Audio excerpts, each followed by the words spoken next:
ಒಂದು ಅವಲಕ್ಕಿ ಕುಕೀಸ್ ಮಾಡೋಣ ಅಂತ ಹೇಳ್ಬಿಟ್ಟು ನಾನು ಈ ಬಾಕ್ಸ್ನಲ್ಲಿ ಅರ್ಧ ಬಾಕ್ಸ್ ಅವಲಕ್ಕಿಯನ್ನು ತೊಗೊಂಡಿದ್ದೀನಿ. ಇದನ್ನು ಘಮ್ ಅನ್ನೋ ತನಕ ಚೆನ್ನಾಗಿ ಹುರ್ಕೊಳ್ಳೋಣ. ಅವಲಕ್ಕಿಯನ್ನು ಈ ರೀತಿ ಕೆಂಪು ಬಣ್ಣ ಬರೋವರೆಗೂ ಹುರ್ಕೊಳ್ಳೋಣ.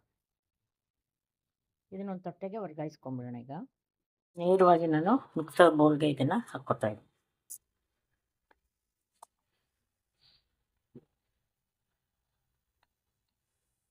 ತಣ್ಣಗಾದ್ಮೇಲೆ ಪುಡಿ ಮಾಡಿ ಅವಲಕ್ಕಿ ಜೊತೆಗೆ ನಾನು ಒಂದು 4-5 ಕಾಳು ಏಲಕ್ಕಿ ಸೇರಿಸ್ಕೊತಾ ಇದ್ದೀನಿ. ಇದನ್ನು ಪುಡಿ ಮಾಡಿಕೊಂಡು ಹಾಗೆ ಇಟ್ಕೊಂಡಂತಹ ಒಣಕೊಬ್ಬರಿಯನ್ನು ಕೂಡ ಪುಡಿ ಮಾಡ್ಕೊತೀನಿ. ಅರ್ಧ ಗಿಟ್ಟಕನ್ನ ಕೊಬ್ಬರಿಯನ್ನು ನಾನು ತೊಗೊಂಡು ಇದನ್ನು ಪುಡಿ ಮಾಡ್ಕೊಳ್ತೀನಿ. ಕೊಬ್ಬರಿನೂ ಹೀಗೆ ಪುಡಿ ಮಾಡ್ಕೊಂಬಿಡೋಣ.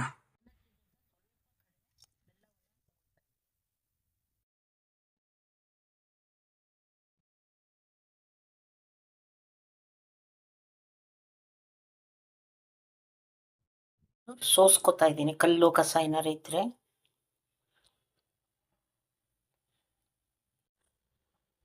ನಮಗೆ ಸ್ವಲ್ಪ ಇದು ಅಂಟು ಪಾಕ ಬಂದರೆ ಸಾಕು.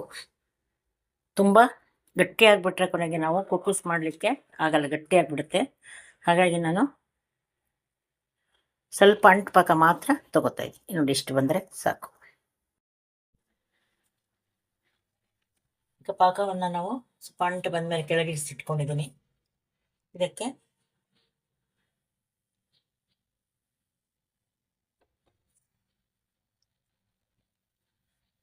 ಒಂದು 2 ಸ್ಪೂನ್ನಷ್ಟು ಬಿಳಿ ಎಳ್ಳು ಹಾಗೂ ನಾವು ಪುಡಿ ಮಾಡಿಟ್ಕೊಂಡಂತಹ ಅವಲಕ್ಕಿ ಪುಡಿ ಹಾಗೂ ಕೊಬ್ಬರಿ ಪುಡಿ ಇದನ್ನು ಹಾಕ್ಕೊಳ್ತಾ ಇದ್ದೀನಿ.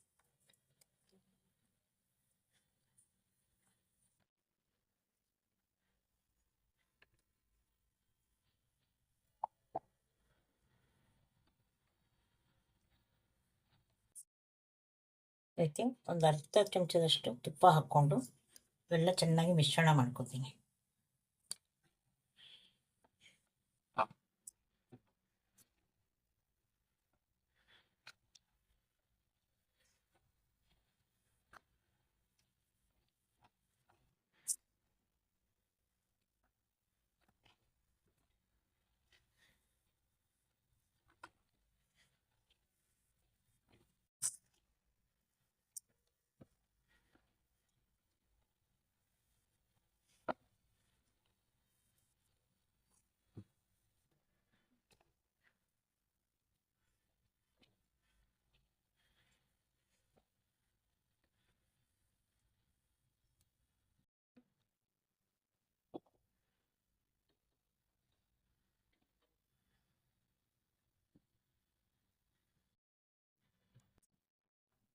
ಈಗ ಈ ರೀತಿಯಲ್ಲಿ ಆಗಿದೆ. ಇದು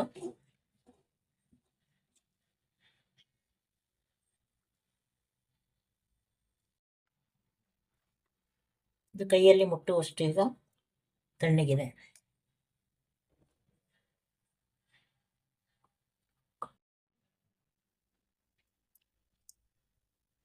ಈ ಲೋಟಕ್ಕೆ ಒಂಚೂರು ತುಪ್ಪವನ್ನು ಹಚ್ಕೊಳ್ಳೋಣ. ಹೀಗೆ ಆಮೇಲೆ ಅದರೊಳಗಡೆಗೆ ನಾವು ಸ್ವಲ್ಪ ನಾವು ಇಟ್ಕೊಂಡಂತಹ ಇದನ್ನು ಲೋಟದಲ್ಲಿ ಹಾಕಿ ಹಿಂಗೆ ಪ್ರೆಸ್ ಮಾಡೋಣ.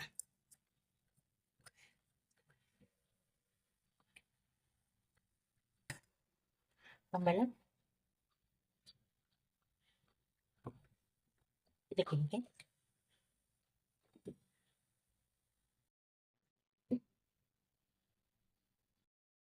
ಮಾಡಿದಂಥ ಕುಕ್ಕೀಸ್ ಇದು ಸ್ವಲ್ಪ ದಪ್ಪ ಆಯಿತು ಅನಿಸುತ್ತೆ. ನಾನು ಅದರಲ್ಲಿ ಸಣ್ಣದಾಗಿ ಮಾಡ್ಕೊಳ್ತೀನಿ. ಇದನ್ನು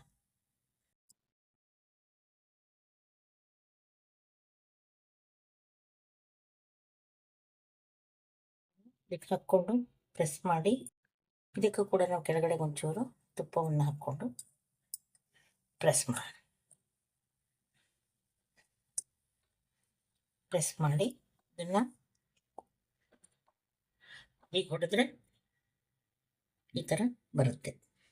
ಈ ಥರ ಎಲ್ಲ ಕುಕ್ಕೀಸ್ಗಳನ್ನು ಮಾಡ್ಕೊಳ್ಳೋಣ.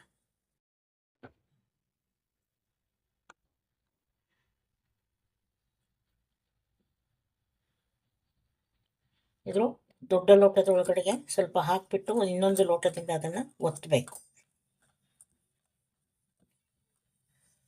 ಒತ್ತಿದಾಗ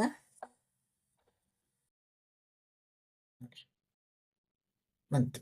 ಇಲ್ಲ ನಮಗೆ ಇದನ್ನು ಉಂಡೆ ಥರ ಮಾಡ್ಕೊಬೇಕು ಅಂದರೆ ಉಂಡೆ ಥರ ಕೂಡ ಮಾಡ್ಕೊಳ್ಬೋದು.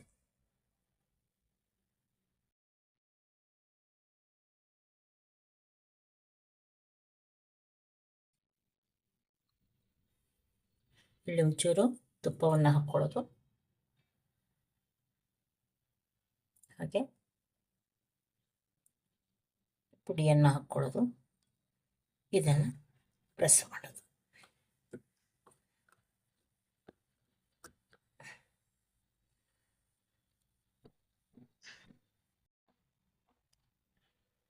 ಇದೆ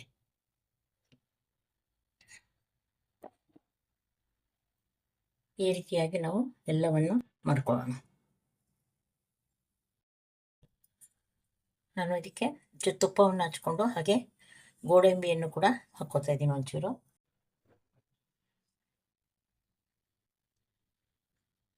ಇಟ್ಟು ಲೋಟದಲ್ಲಿ ಹಾಕ್ಕೊಳ್ಳೋಣ.